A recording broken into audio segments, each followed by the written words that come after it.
welcome to the Daily News Simplified, an answer to what, why and how of newspaper reading. Today we'll be analysing the Delhi edition of the Hindu newspaper dated 24th March 2019. The topics to be discussed today are reflected on your screen and the timestamping for the same has been provided in the description box below. So let's begin.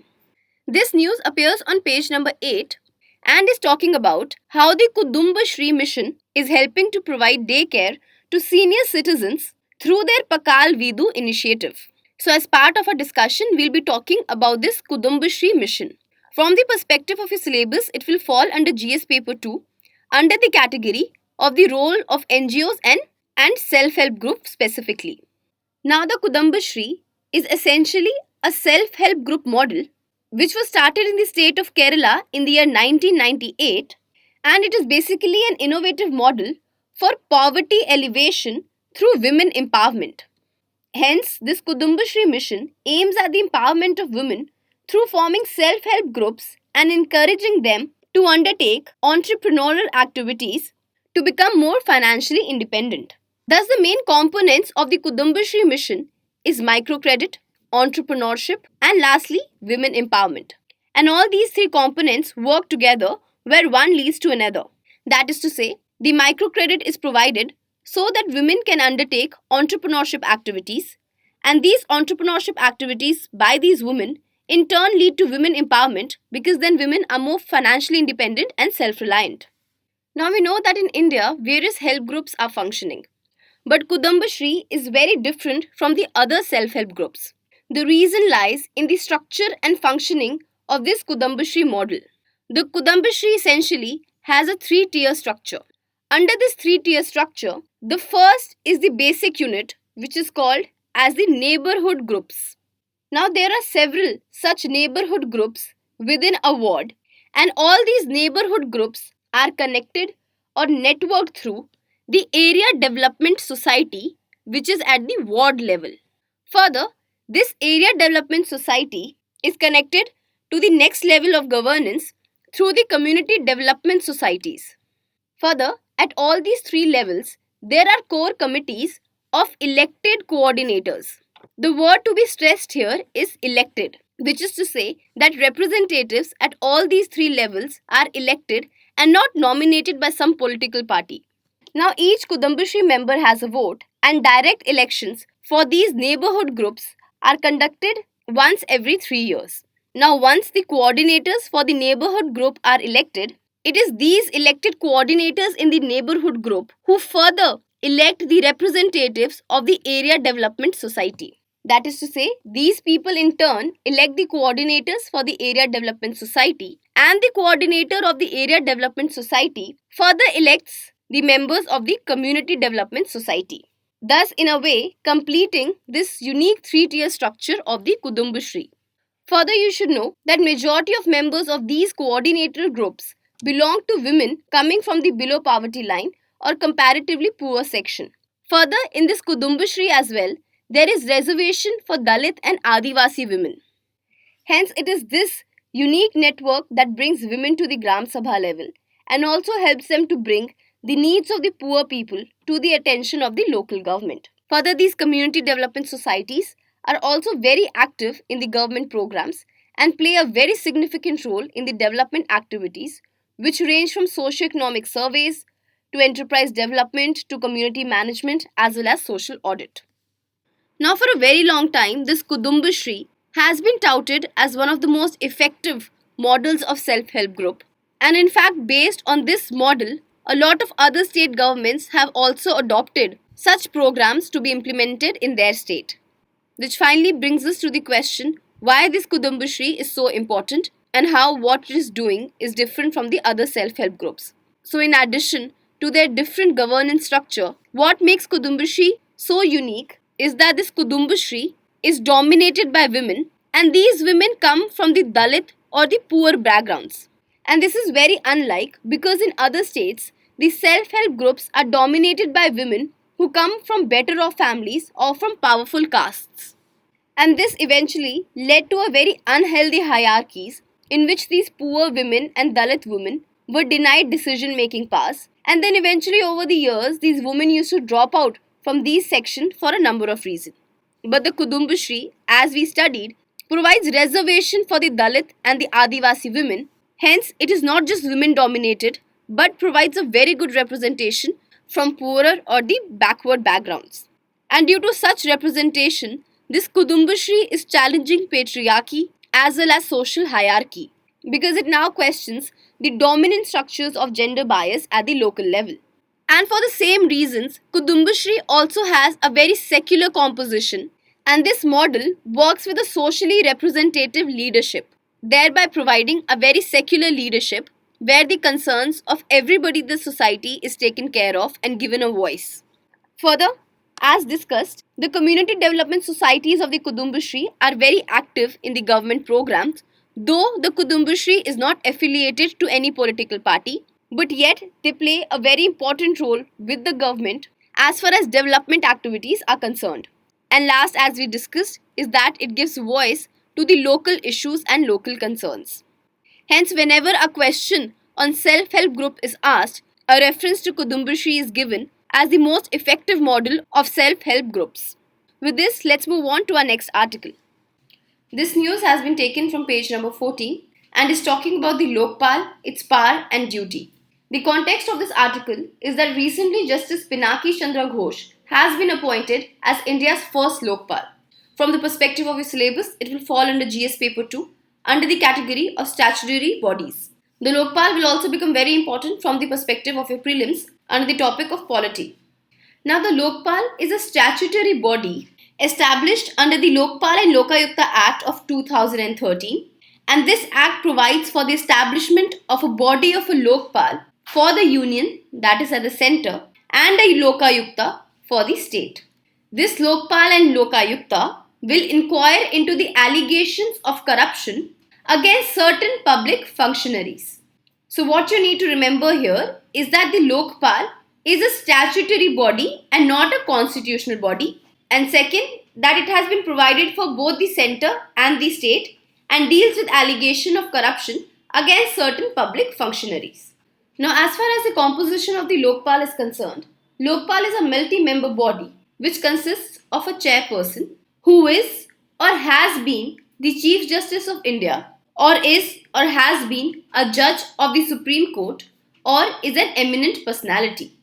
Further, it has to have members not exceeding 8, out of which 50% of the members shall be judicial members. That is, they should come from a judicial background. Further, 50% of members of the Lokpal shall be from amongst the SC, ST, OBC, women, minorities, etc.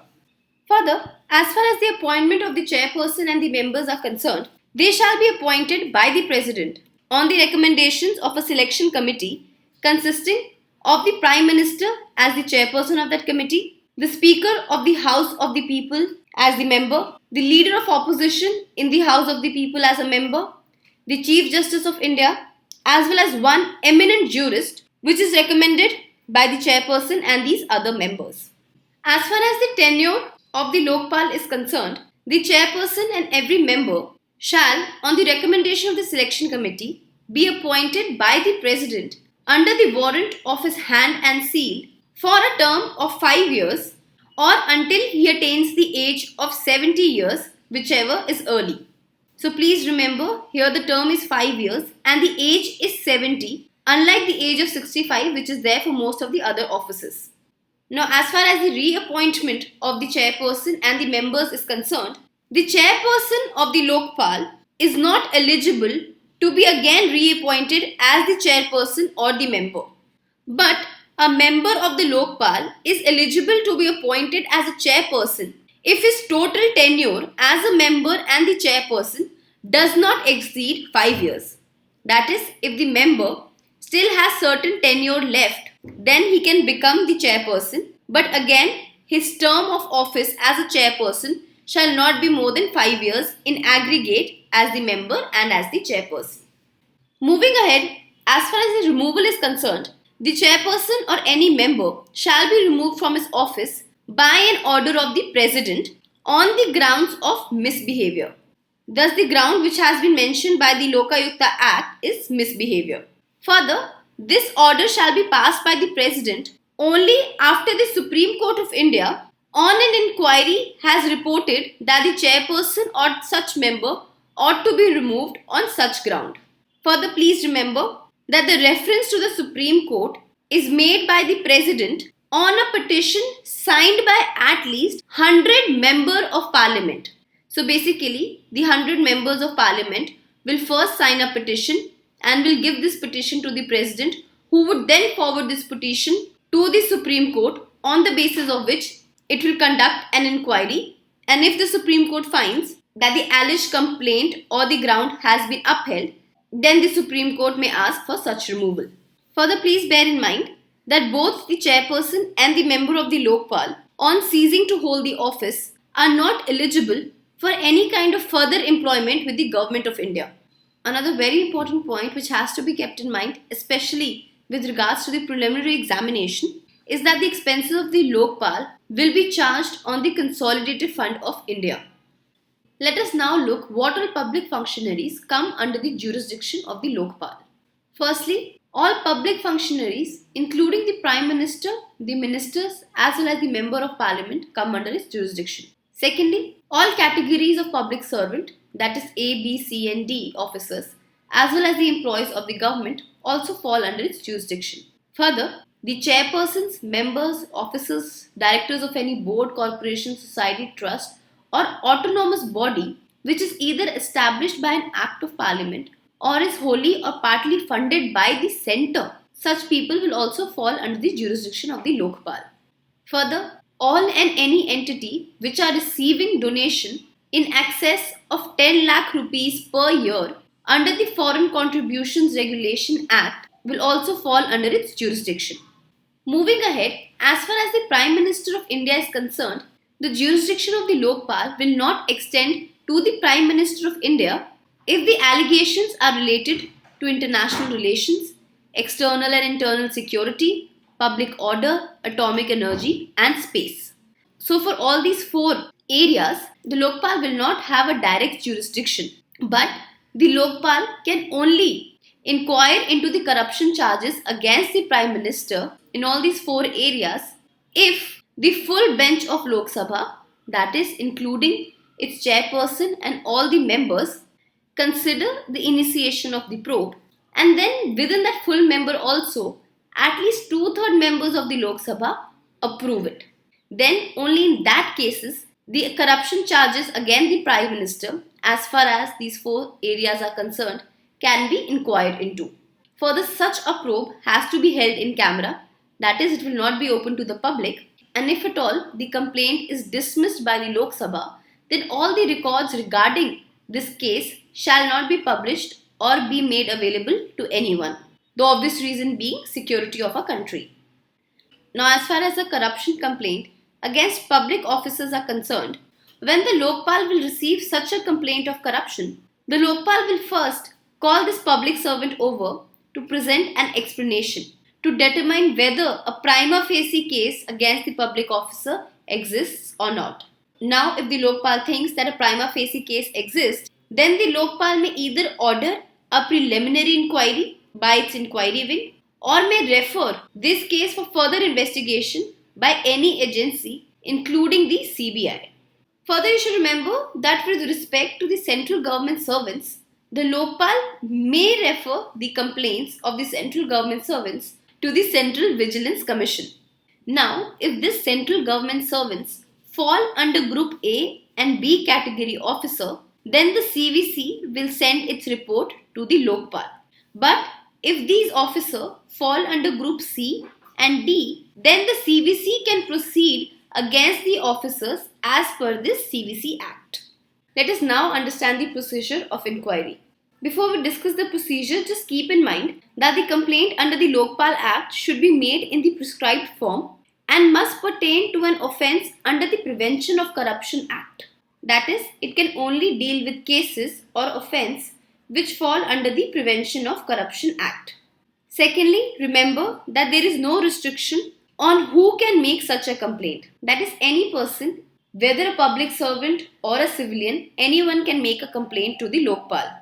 Now, under the Lokpal, a competent authority has been prescribed for each category of public servant. That is to say, If the complaint is against the Prime Minister, then the competent authority is the Lok Sabha. If it is against any other minister, then the competent authority is the Prime Minister. And if it is for department officials, then it will be the minister of that department concerned. And for public officials, we just now read that the complaint may be handled by the Lokpal or may be given to the CVC.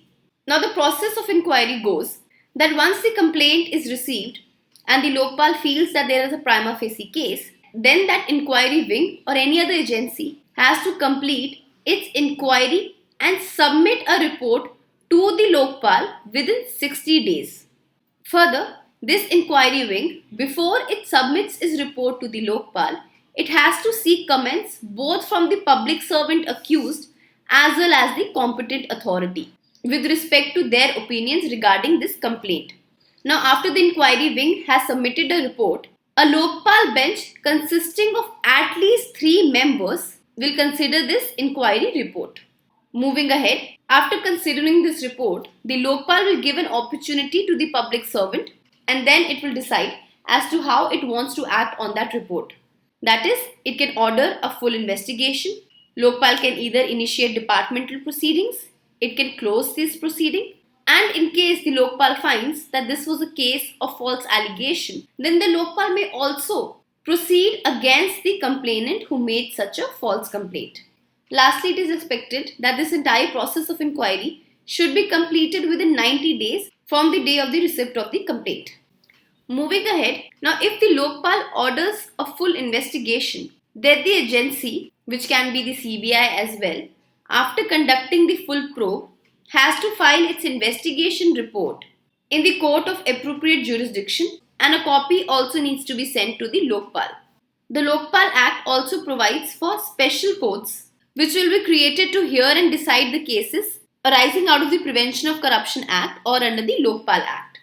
Now again, when the Lokpal receives this investigation report, a bench of at least 3 members will consider this report and then they may either order the prosecution wing to proceed against the public servant, or it may ask the competent authority to take any departmental action, or it may also direct the closure of the report. Lastly, remember that before granting the sanction for the prosecution, the Lokpal has to seek the comments of the competent authority. A few other minute details which are not important from the perspective of your examination have been covered in the PDF. With this, let's move on to our next news. This news has been taken from page number 15 and talks about the Bumphead Parrotfish. Now the context of the article is that this Bumphead Parrotfish is facing great threat from fishing. This Bumphead Parrotfish is found in the Andaman and Nicobar Island in India and they are highly dependent on the coral reef for their survival. Further, this article is stating that if we wish to protect this Bumphead Parrotfish, we need to make a special marine protected area for the conservation of this Bumphead Parrotfish. Now this Bumphead Parrotfish is the world's largest parrotfish and it is found on the coral reefs in the Indian Ocean as well as the Pacific Ocean. They are found from the Red Sea in the west to Samoa in the east and from the Yaeyama Island in the north to the Great Barrier Reef in the south. Now this Bumphead Parrotfish gets its name from its very peculiar habit. This fish has a habit of ramming into the coral reefs and then nibbling on it. That is to say, it used to go and strike on the coral reef and then nibble on this coral reef. So earlier the biologists thought that such behavior of this Bumphead Parrotfish is unhealthy or dangerous to the coral reef. But now they have found out that though seemingly destructive, this bumping activity of this parrotfish promotes the coral growth and keeps the coral ecosystem healthy. The IUCN status of this Bumphead Parrotfish is vulnerable, but very surprisingly in India, they are not legally protected under any act, including the Wildlife Protection Act of 1972. With this, let's move on to our next news. This news appears on page number 13 and says that the Reserve Bank of India has decided to delay the implementation of the Indian Accounting Standard rules by banks as the requisite legislative amendments are still under consideration. This discussion will fall under the topic of economy. Now the context of the news as mentioned is that RBI has deferred the implementation of the Indian accounting standard rules by the banks. The background of the news is that in 2016, the Central Bank of India, RBI, proposed the implementation of a new accounting standards, namely Indian accounting standards. But then in April 2018, the central bank postponed this implementation of the Indian accounting standards by the bank for 1 year.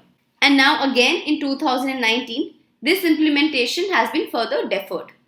Before we go on to know what these Indian accounting standards are all about, we first need to get familiar with two terms. First is the GAAP or the Generally Accepted Accounting Principles.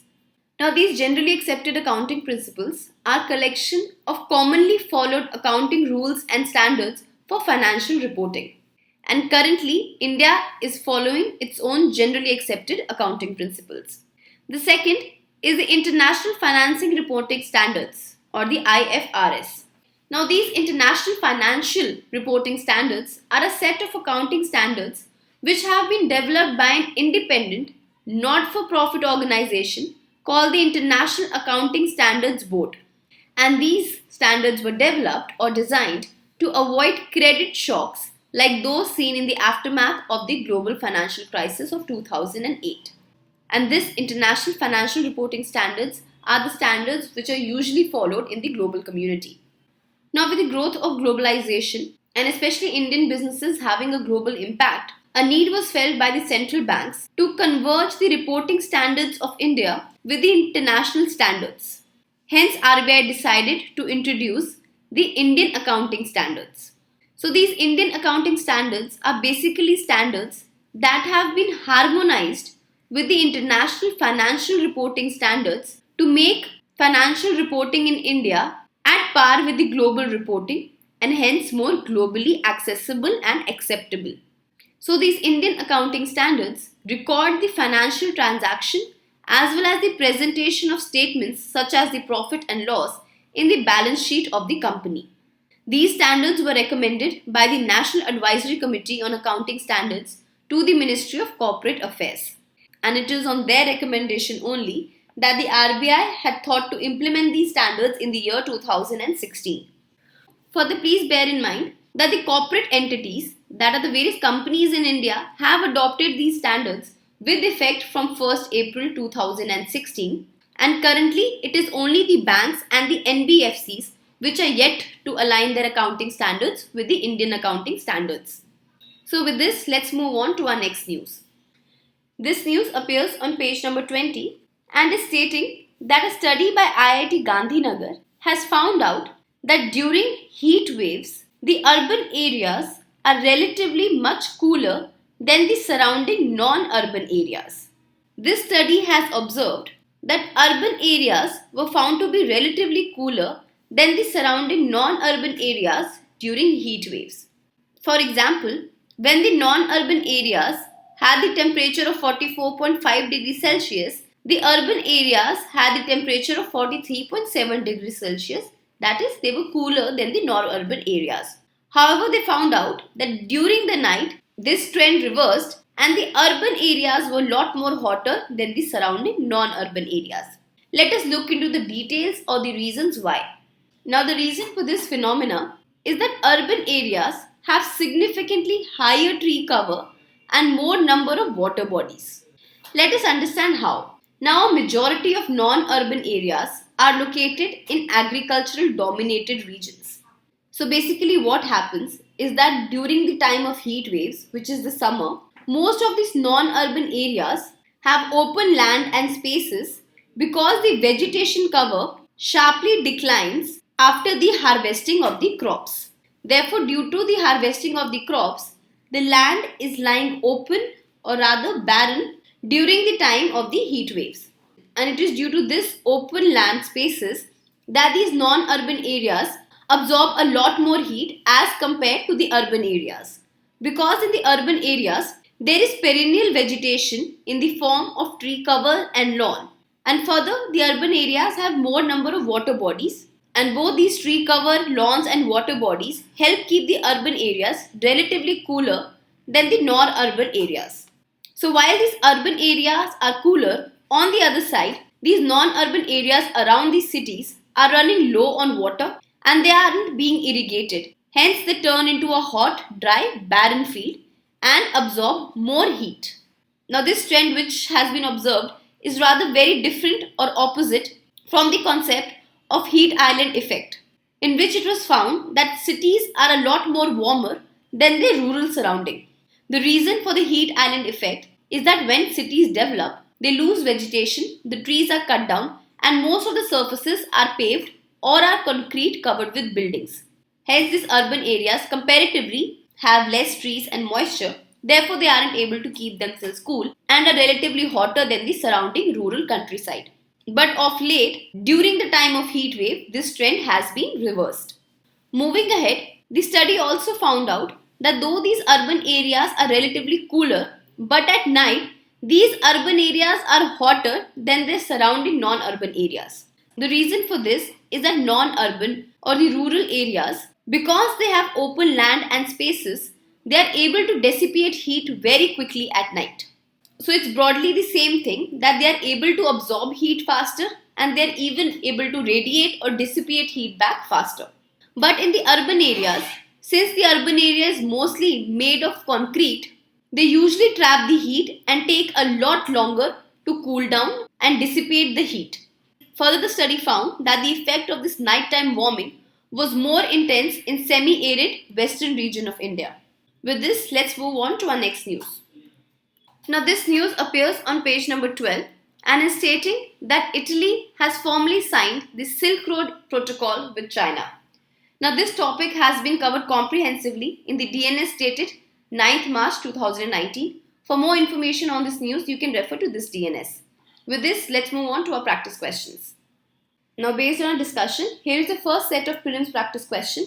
Please pause the video and we'll discuss the answer after 5 seconds. The first question reads, which of the following expenses shall be charged on the Consolidated Fund of India? The first, the expenses of the Union Public Service Commission, including all salary, allowances and pension. This is correct. Second, the administrative expenses of the Lokpal, including all salaries, allowances and pensions. This is also correct. And the third, the salary, allowances and pensions payable to or in respect of the Comptroller and Auditor General of India. This too is also right. Hence, the right answer is D, 1, 2 and 3. Second question reads, consider the following statements about the bumping parrotfish. The first, it is found in the Indian Ocean only. This is an incorrect statement. It is found in the Indian as well as the Pacific Ocean. The second statement, it is listed under Schedule 1 of the Wildlife Protection Act 1972. This again is incorrect. Though this bumping parrotfish IUCN status is vulnerable, but it has been accorded no protection under the Indian laws, including the Wildlife Protection Act. Hence, the right answer becomes D, neither 1 nor 2. Now, here is the second set of prelims practice question. Please again pause the video and we'll discuss the answer after 5 seconds. The third question is in relation to the Belt Road Initiative. The first statement reads, Italy has become the first of the G7 group of industrialized nations to join China's Belt and Road Initiative. This is correct. Second, the BRI is a trade pact. This statement is incorrect. The BRI is not a trade pact which would impose clear rules on participants in return for trade benefits. In fact, BRI is considered as an international club without formal members. Hence, the right answer is A, 1 only. The fourth question reads, Kudambashree mission is associated with which of the following states? And the right answer is C, Kerala. With this, we come to an end for today's discussion.